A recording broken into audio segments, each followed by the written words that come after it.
Guys, I've decided to keep the Honda Rebel. Take a good look at that motorcycle. Do you see anything going on with it? Do you see anything different about it?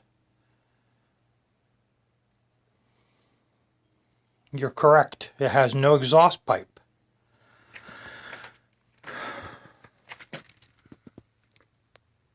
The exhaust system here is double lined.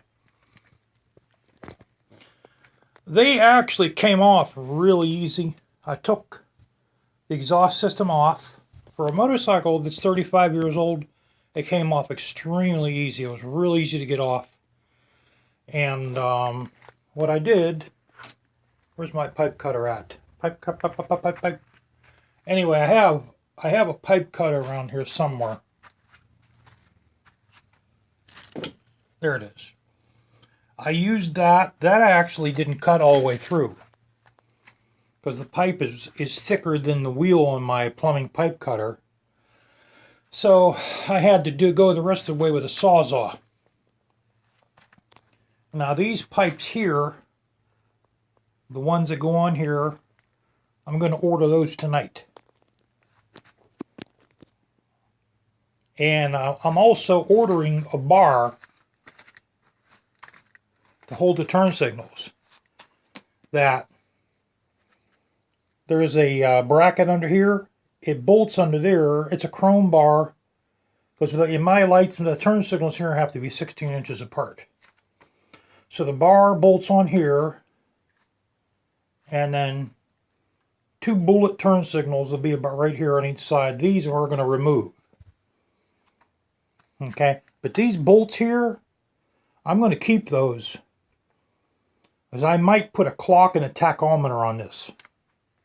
Either I'm going to put, maybe not a clock, maybe I'll put a tach on one side and a voltmeter on the other side. I just might go that route. I wish I could find a good gear indicator for this, but most of the gear indicator kits are not worth a crap. So that's what the plan is.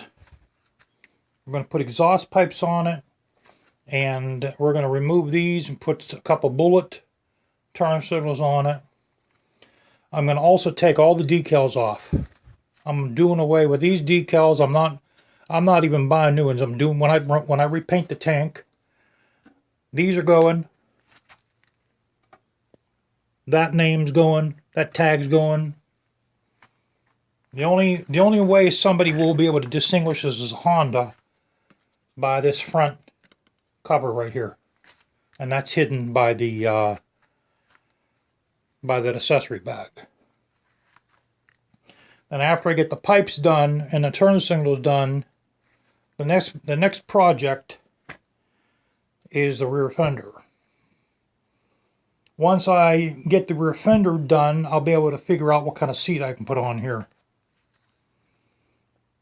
Because what I'd like to have a seat that sits me back a little farther and a little lower. And right now the stock seat doesn't do that. The stock seat actually pushes me forward. And I need something that can go back a little farther. And then of course these will have to also be bullet or teardrop turn signals.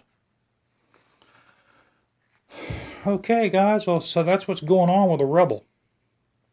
Of course it's loud. It's very loud without the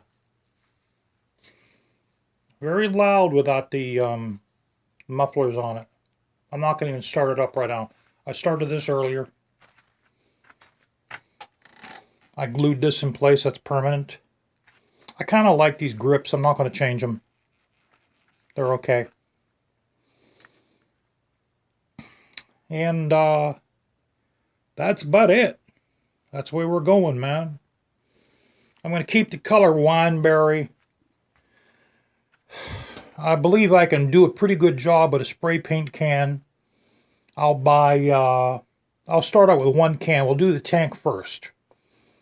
And you can do a good job with spray paint. It takes a little bit more effort. It takes a few more coats and a lot more sanding. But you can do a decent job with a spray can. I showed you guys what I was capable of doing with the Busa. And that's what we're going to do with this. This is called Triple Wineberry. The codes are actually in the inside of this cover right here. That's where the paint codes are. The paint codes are inside, well, they're not inside this cover here, but there's another cover inside the air box, and that's where your paint code is. And the paint's not cheap either. The paint's like, I think it's like $34 for one can. You know, but there's a company that made the paint for the Busa. I should be able to get it maybe $5-6 cheaper. So, okay. I think I told you guys I had to adjust the clutch. The clutch was way out of adjustment. It wasn't disengaging. I had to readjust the clutch after putting these handlebars in. So, all right, guys, I'll catch y'all later.